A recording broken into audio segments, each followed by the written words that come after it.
धाई माँ, आप यहाँ हैं? धाई माँ, पुत्र भरत पुत्र वधू मांडवी को लेकर आ रहा है। उनके स्वागत की तैयारी कीजिए।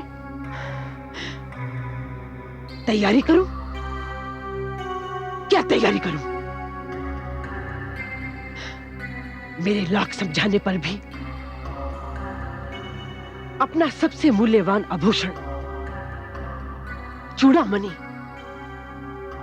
तूने राम की दुल्हन सीता को दे दी। मैंने सोचा था जब मेरी पुत्रवधू मांडवी आएगी तो मैं उसका रईलुन करूंगी।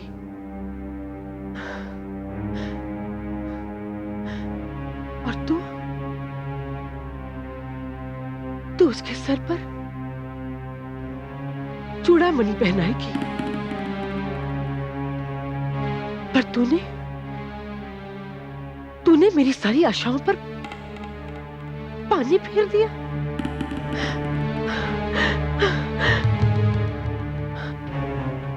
अब बता,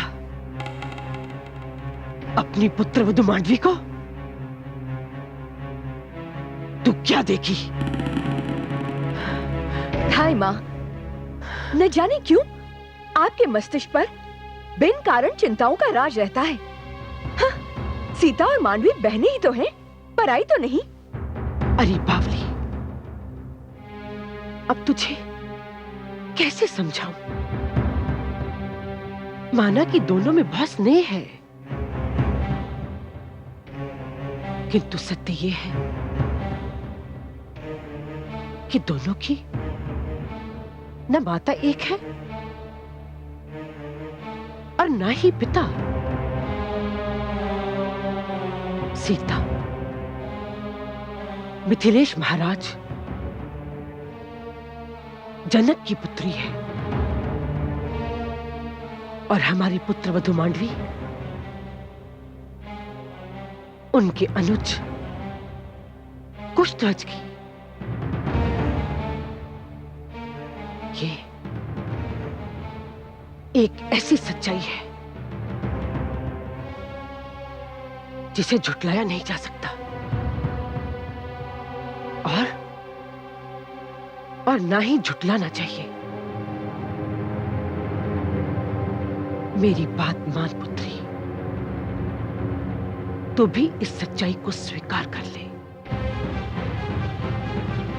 यही तेरे लिए अच्छा होगा।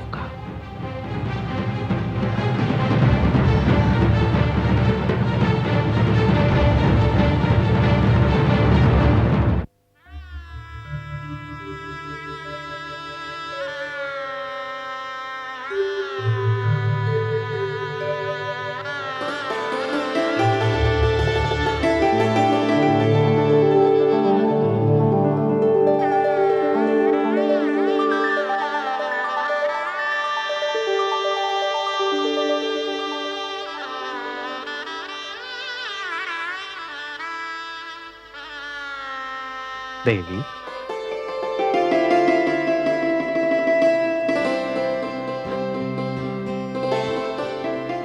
आपका स्थान वहां नहीं है।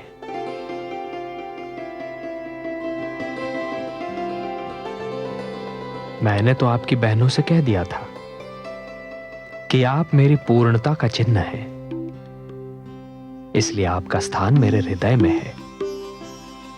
कदाचित मेरी छोटी बहनें आप तक मेरा उत्तर नहीं पहुंचा सकी। मैं तो केवल आपकी पूर्णता का चिन्ह हूं, किंतु आपने तो मुझे अस्तित्व दिया है।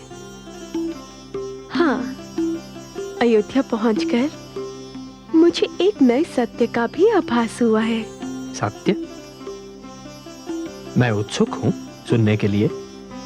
मुझे यहाँ पहुंचकर ऐसा लगा कि मैं और मेरी बहनें केवल आपकी और आपके भाइयों की पत्नियां ही नहीं हैं, अपितु पुत्र वधुएं भी हैं।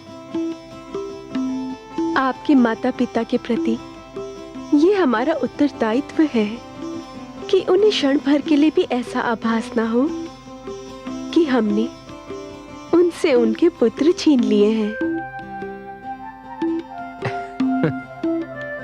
देवी, लोग तो कहते हैं कि मैं उनके हृदय की बात जान लेता हूं, किंतु आपने तो राम के मन की बात जान ली। तब फिर आप ये भी समझ लीजिए कि यहां दशरथ के परिवार में, रघुकुल में स्वार्थ जैसी किसी वस्तु के लिए स्थान ही नहीं है। यहां तो केवल प्रेम है, विश्वास है, श्रद्धा है। यहां आपको एक पल भर के लिए भी यह प्रतीत नहीं होगा कि आप यहां अनजान हैं।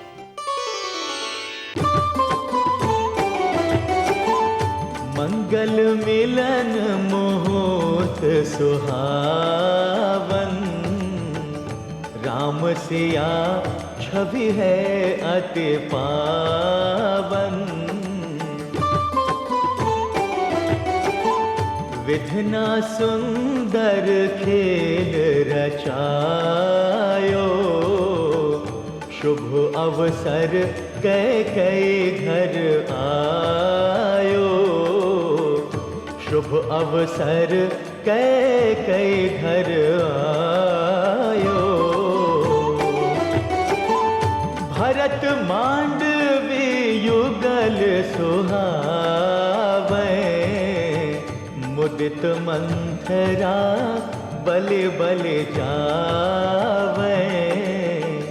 मुदित मंथरा बले बले जावे।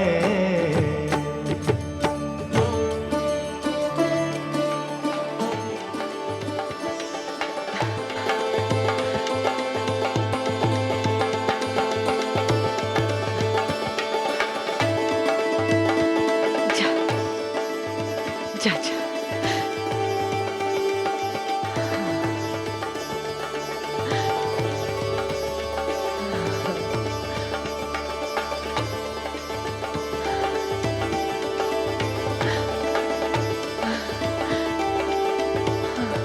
जा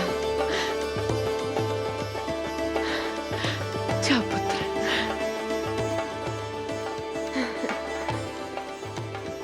प्रतापी भाव, अखंड सौभाग्यवती भाव। पुत्री मांडवी, मेरा राम पर कुछ अधिक स्नेह है, इसलिए मेरे लिए सीता भी बहुत अधिक प्रिय है। किंतु इसका यह अर्थ नहीं कि भरत मेरा पुत्र नहीं और तुम पर मेरा स्नेह तनिक भी कम है। तुम मेरे लिए पुत्रवधू नहीं, सदा पुत्री बनकर रहोगी। जी माताश्री, मुझे मेरे पतिदेव ने बता दिया है कि श्री राम पर उनकी कितनी श्रद्धा है। हाँ माते, मैंने मांडवी से कहा कि यदि स्वयं ईश्वर भी मुझसे आकर ये कहे कि मैं भ्राता श्री राम से प्रेम करना छोड़ दूं, तो ऐसा करने से पूर्व मैं ईश्वर को छोड़ दूंगा। और रही दीदी सीता की बात, तो माताश्री, मैं अपने पिता श्री कुशध्वज को काकाश्री केवल इसलिए कहकर पुकारती हूँ क्योंकि सीता दीदी भी उन्हें काकाश्री कहती हैं। मैंने उन्हें पिताश्री आज तक कह के नहीं बुलाया। ये शब्द तो मैंने सदैव मिथिलेश के लिए प्रयोग किया है। और सत्य बात तो ये है माते कि हम चारों बहनों के शरीर चार हैं, किंतु आत्मा एक ही है।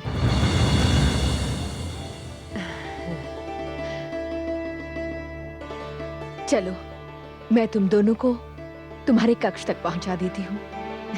चलो पुत्री।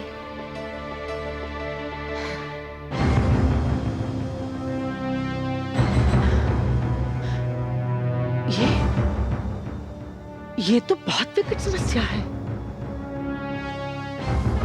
इसका अर्थ ये हुआ कि मुझे अपनी पुत्री कैकेयी को केवल राम और सीता से नहीं, मांडवी से भी बचाना होगा।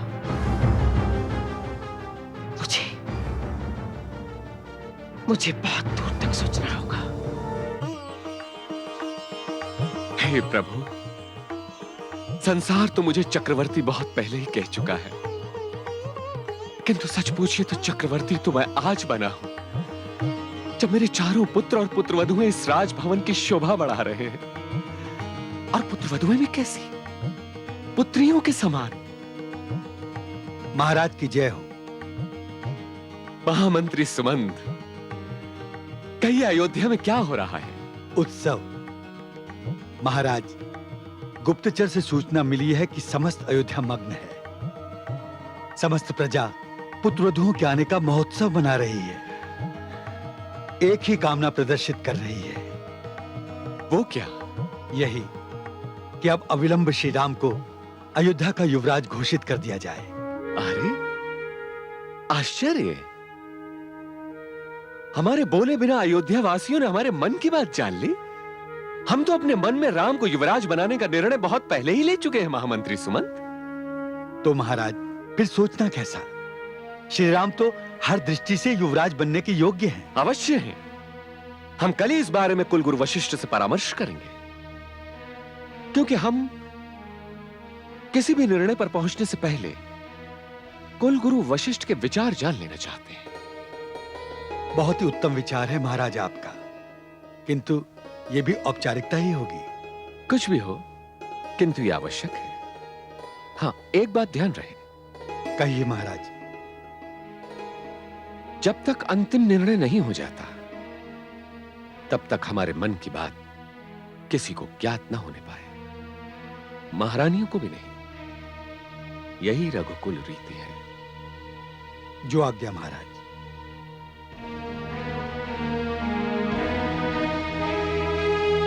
दीदी, आज उर्मिला के मुंह से माता शब्द सुनकर मेरे मन में प्रसन्नता की लहर जैसे दौड़ गई। एक दूसरे परिवार की कन्या के मुंह से माता सुनकर मुझे जो सुख मिला, वो कभी लक्ष्मण के मुंह से सुनकर भी नहीं मिला था।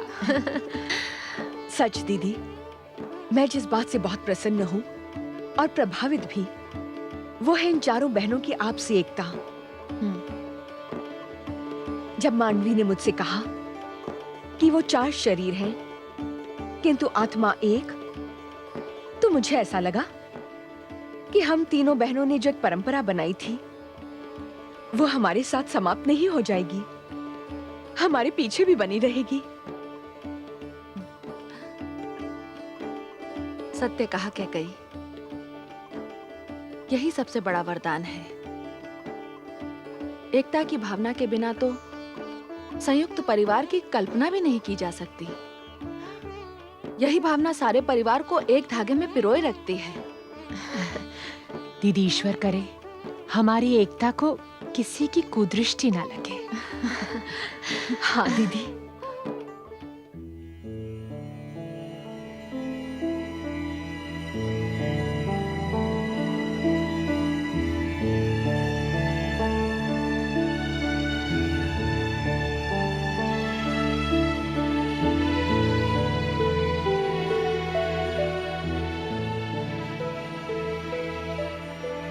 आपकी चिंता सर्वथा उचित है महाराज।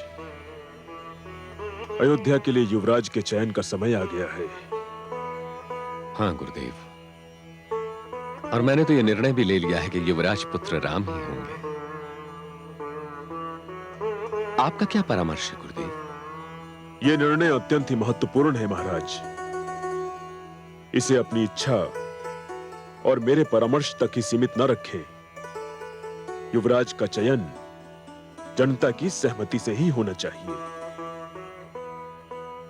किंतु सर्वप्रथम राम से यह पूछिए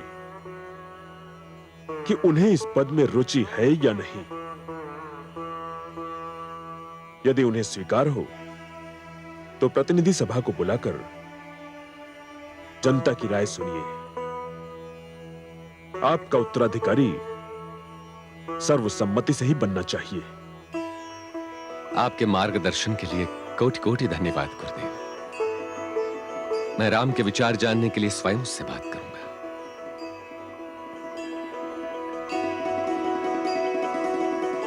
यशस्वी भव।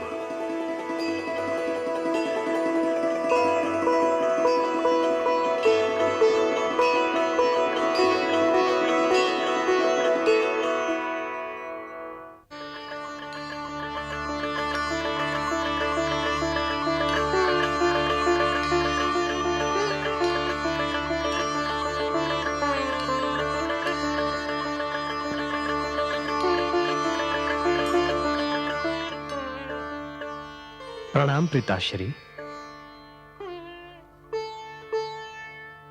चिरंजीवी भाव पुत्र। द्वारपाल, जब तक राजकुमार हमारे कक्ष में है किसी को भीतर न आने दिया जाए।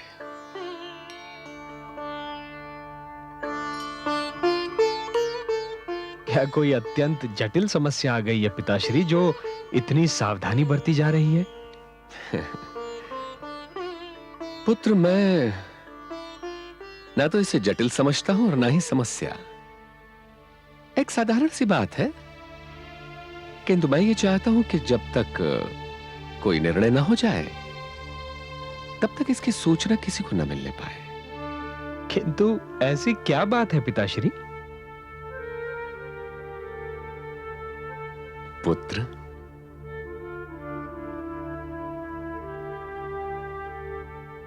मैं तुम्हें अपना उत्तराधिकारी और अयोध्या का युवराज बनाना चाहता हूं।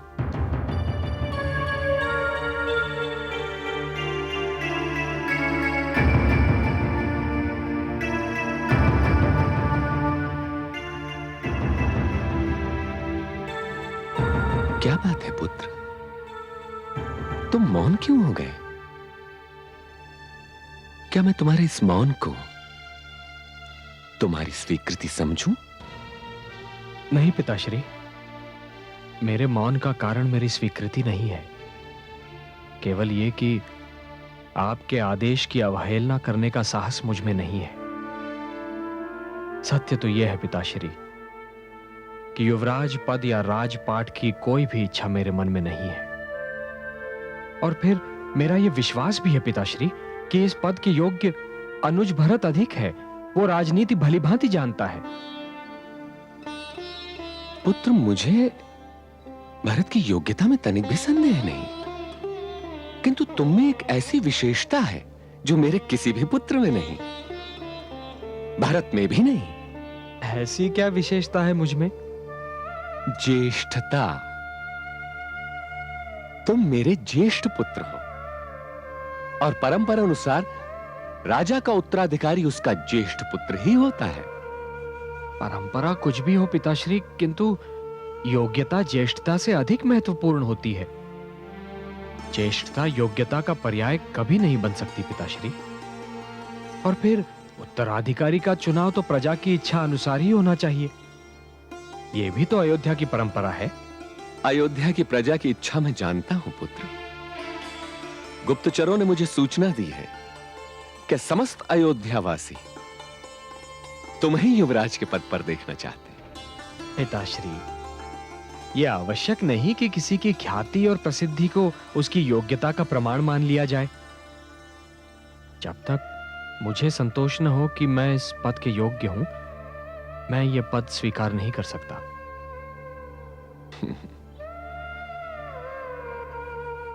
ठीक है पुत्र, मैं कल ही जनप्रतिनिधि सभा की बैठक बुलवाता हूं। तुम स्वयं ही उनके विचार सुन लेना। पिताश्री, मुझे आप सीधे जनप्रतिनिधियों से प्रश्न करने की अनुमति दीजिए, मेरी विनती है। जैसी तुम्हारी इच्छा।